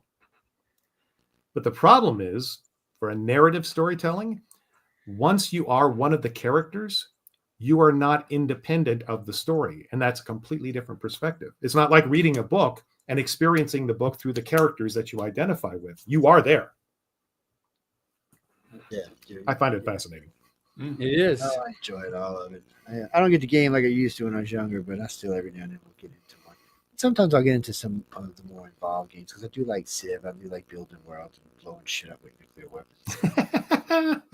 Not the best role model here. Let's just be honest about it. But it's a lot of fun. I mean, I remember the first time I played one of them, I got my butt kicked. And then you can play online with other people if you want, which even makes it more interesting. Yeah. I try to stay away from it most of the time because I get aggravated, be cussing people and stuff. Did you just shoot me in the head, you blankety, blankety SOB? Man, I don't believe you just did that. I'm on your damn team. What is wrong with you? I've had that happen. There's a game called, I think it was October something. It was basically it was the Battle of Stalingrad. And I was one of those guys that you give me the right type of rifle, I will find my nest and I will sniper the crap out of that singularity point. Just take out anybody coming through there. And so there was a shooter up in a bell tower, and I found my spot. And all these other guys are running around. They're getting shot by this sniper. And I'm just like, he can't see me. I can see him. Any minute now, and then suddenly I started noticing on my avatar, I started getting wound indications. It's like suddenly my arm was shot. My leg was shot. And then over the screen, over the headset, I hear somebody yelling, "Get up, man. Come on, let's go. Get up, get up." And it was this guy standing over me, shooting me because I was lying there waiting for the shot. And so I fragged him. And I fragged myself too. I had to revitalize, but I just like, screw this. I pulled a pin. I just dropped it. He goes, "What are you doing, man?" Boom. That's how it is. You bunch of idiots, man, running around. Now, so this is a transition. As we are getting close to the end of this, we're also getting close to the end of the first quarter for Writers of the Future at the end of this month of December. And we're almost at the end of the show. So I wanted to make sure anybody also, because we also have Todd as a judge, and Stephen has been a long-term supporter of Writers of the Future since it was the beginning into as a resource for writers. But it's if you've not entered this quarter, please get your story submitted. It's free to enter. You've got nothing to lose, everything to win. You maintain full rights to your story. It's just we're talking about great storytelling. Well, this is a major source of future storytelling is winners from Writers of the Future. Yep. Yeah. Absolutely. Yep. And it's blind judged, which means when your story comes in, they actually take your name off. And so when I'm reading it, I don't know who wrote the story, which really means that, I'm only judging on the content and the title. That's it. And that's pretty huge. And you get paid, and you get put in the volume, and you get out to LA and attend a week-long writers workshop, and you get to be on a big stage receiving your award. This is huge. Yeah, I've recommended this to so many people and been surprised at the people who just cannot believe that's true. Yeah. I'm serious. I will describe the whole thing as Todd just explained it. And I will say, you get this, you get that, you get this, you get the mentor, you get a mentorship here, you get all of this stuff. And they go, yeah, but that can't quite be. I'm going to go and pay a lot of money to do this online thing. Yeah. And some of my favorite stories, short stories, have been in these collections. I mean, I mentioned Andy Dibble to somebody just recently because of the story that he wrote. I think it was probably 5 books ago. Yeah. About basically at the core, it was psychology and communication between an alien species that had absolutely nothing to do with us. Mm-hmm. I mean, there was no commonality. And how do you communicate that, especially if you happen to be part of an Earth community that is more religious or spiritually based? How do you make that connection?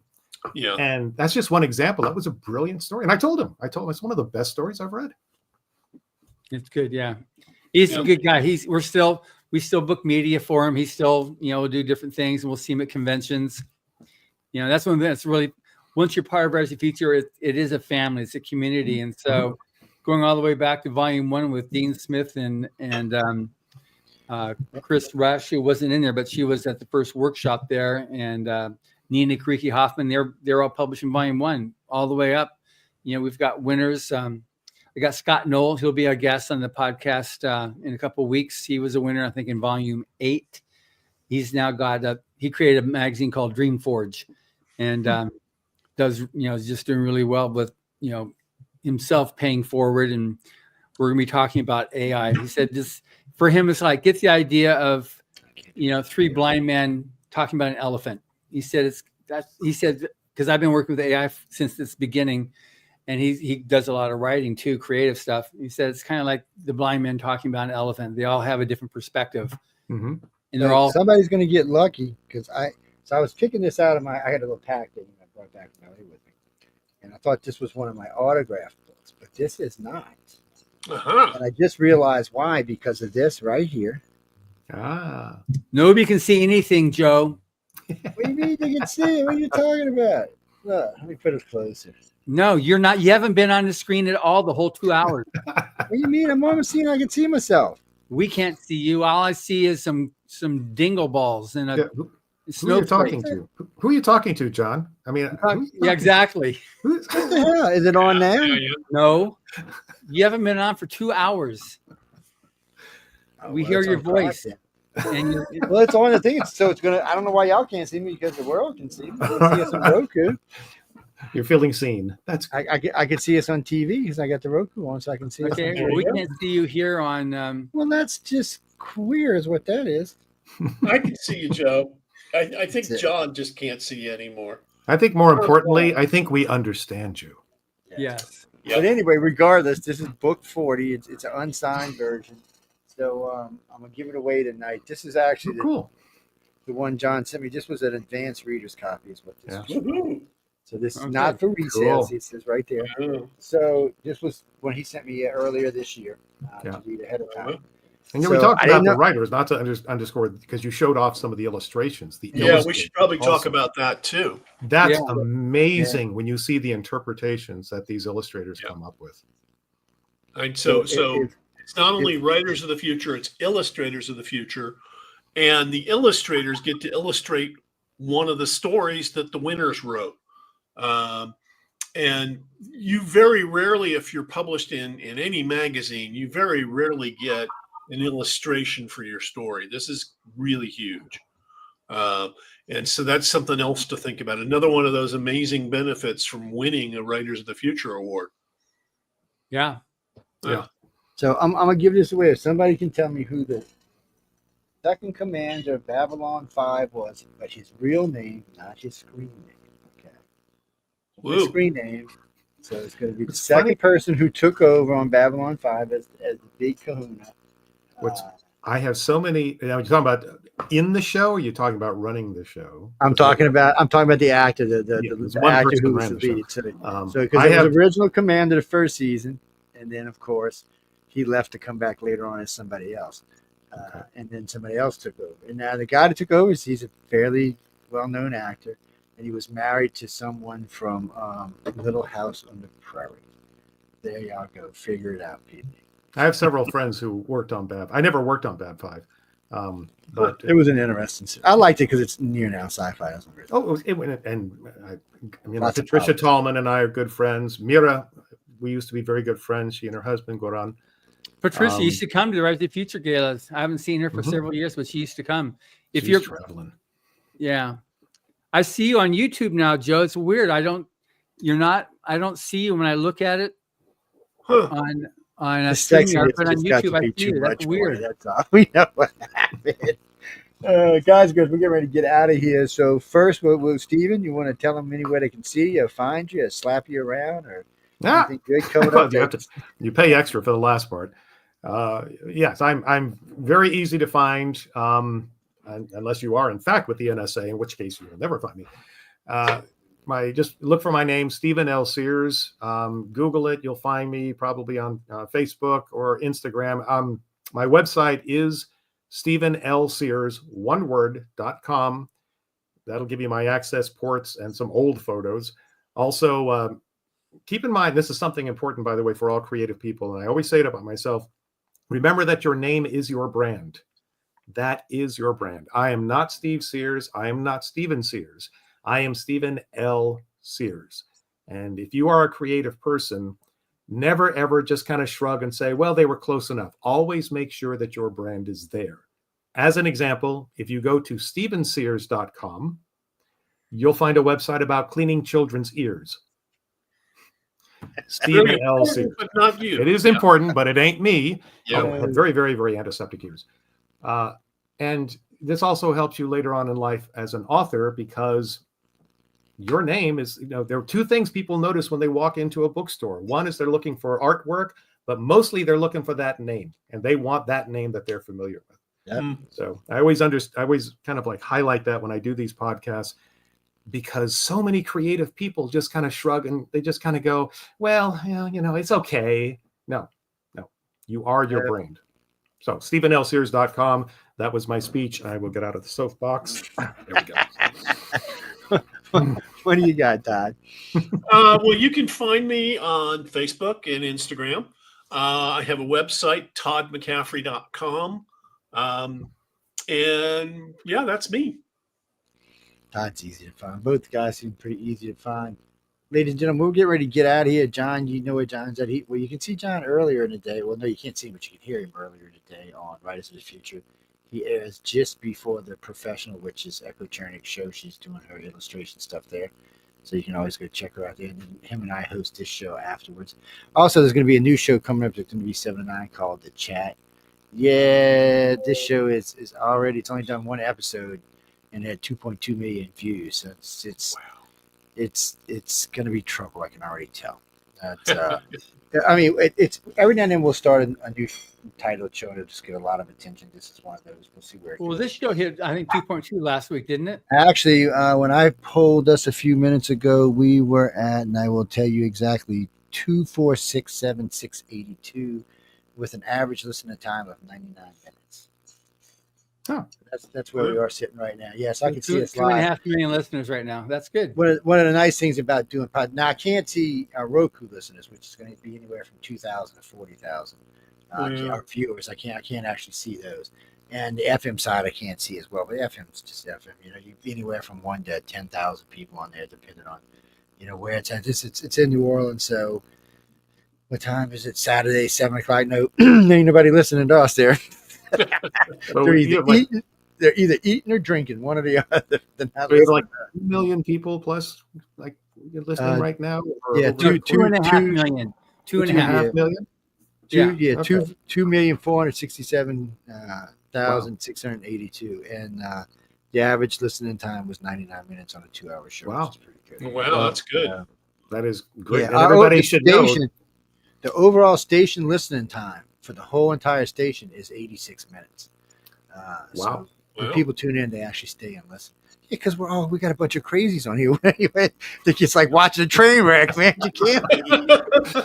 And everybody should know, by the way, Todd is having a party tomorrow. Just show up at his house. Right. He loves that. Yep. I live out in California. He's in Burbank. Yep. Right next door to What's Steven Sears. Carmen's address? Let's give him Carmen's address. That works. Let's all give him Carmen's address. It's funny that until you said time is running out on this, and this is a compliment to your show, by the way, I was kind of thinking, okay, cool. We're going to talk. I guess it's just, let's have fun. Let's just chat and have fun. Yeah, and then that's what the show's about. We want the authors to come on and talk a little bit about the craft, but we also want them to come out and enjoy themselves. I used to get in trouble with a lot of my different guests because they used to always tell me, it's like, I always say shit I'm not supposed to. I'm like, what do you mean? You're on the air. You're supposed to. No, Joe. I'm like, I forget I'm not on the phone with you and I'm live in front of an audience. He said, well, we started this show here because we're doing all the authors on UFO Paranormal or on their science shows. Yeah. It's supposed to be UFO. It's supposed to be a science. It's supposed to be politics. And you're doing authors. And we wanted to develop a show where, especially for newer authors, could find a place maybe they could sell a couple of books. Trying to sell a book on a UFO show, unless it's UFO, is not going to happen. And news on the flip side, you might sell some books there, but most of the time, those crazy people, just like last night, we talked about Jesus for the first hour and a half. Not nothing biblical, not nothing religious, and almost 5 million people tuned into that show. Wow. Yeah, they just, and I mean, there was no hate going on. It was just simply trying to say where the individual may have been, those missing years, and or where was there proof that he was outside of, the Christian Bible. That's what we were actually looking for. It was an interesting show, and I'd come to find out he did quite a bit of traveling in his years around. So there's lots of mentions in the Roman and Greek Empire. There's several mentions of him in the Persian Empire. There's several men. Of course, there's also mentions of him in the Quran and in the Muslim Bible. So he's absolutely one of the top figures actually in the Quran.